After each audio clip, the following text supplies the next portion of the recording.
Recently, I've found that talking to some people in geek culture can be an exercise in frustration because of how negative and supercritical they are of the things that they say that they love.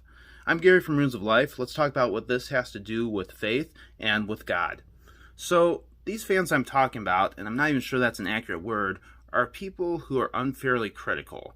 They don't like one aspect about a movie or decision that was made, so they throw the whole thing out as trash. Or maybe they don't like how something was changed from the source material to the new property, say a book to a movie. So they say the whole thing is a mess and it's going to fail and it's disrespectful to the source material. Not taking into account that things like books and movies are two different things, sometimes written within two different cultural time frames. And things have to change for the new adaptation to make sense.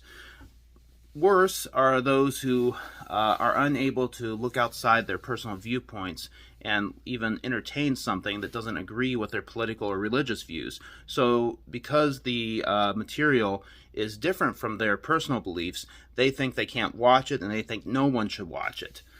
In the worst of cases, these people base their information on one trailer, a few screenshots, or maybe some rumors that are unconfirmed. Now, once again, these are not fans who have fair criticisms. These are not fans who watched something and said, I didn't really like it because of A, B, or C. These are fans who never gave the property a fair chance. All they see is the bad. Sometimes it's because of negativity. Sometimes it might be because of even personal bias or prejudice in the worst of cases. It seems that they're innately incapable of meeting you halfway or letting you enjoy something that you like even though they don't like it. For these fans, I'm learning it's better to not engage. It's just a waste of time and energy. Why would I want to talk to them if all they're going to do is tear me down and not give me a chance to talk about why I like something? So, unfortunately, as Christians, we can do the same thing with our faith. If someone doesn't agree with us 100% and say exactly the right words, we view them as the enemy. Why is this? I think it's because as Christians, we're trained that if we don't do this, falsely, we are trained that if we don't do this, we're letting God down. If we don't make people believe exactly what we believe, even on things that are not essential, then we are a traitor to God. I know that growing up in the church, I've heard that message stated explicitly and sometimes, implicitly. And that can really affect your faith where you can't budge on anything, even things that really don't matter. So when this happens, we end up that it's us versus them. We're right, they're wrong, we're good, they're evil, we do no wrong, and there's nothing that we can learn from them.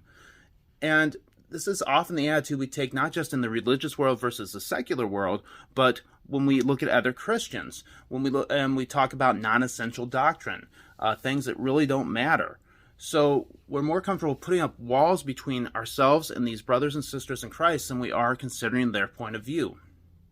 And just like I and others disengage with fans of geek culture who are super negative, this ends up with other people, be it Christians or non-Christians, who we have put these walls up between us. They end up disengaging with us. Why would they want to talk to us if all we're going to do is tear them down at every turn of events, at every point that they make? If we're going to make it a fight, why are they going to talk to us? For them, it's a waste of time and energy. Here's the thing. Admitting that we're wrong and seeking forgiveness are essential to Christian living. Even if we have to admit we're wrong to those who don't follow Christ, that's not a failure. That is following the way of Jesus, right? It's not a failure to say we're wrong when we're wrong. That is doing what Jesus told us to do. And likewise, celebrating what is good, even when it comes from the world, can build bridges to those who desperately need Christ. Refusing to do either one of these things does nothing to honor God. Worse, it cripples our mission to go into the world and make disciples of all nations. Being right isn't the end goal. Sharing the love of God is. To do that, we need to admit to ourselves we are not God and we make mistakes. Then we have to admit the same thing to the world.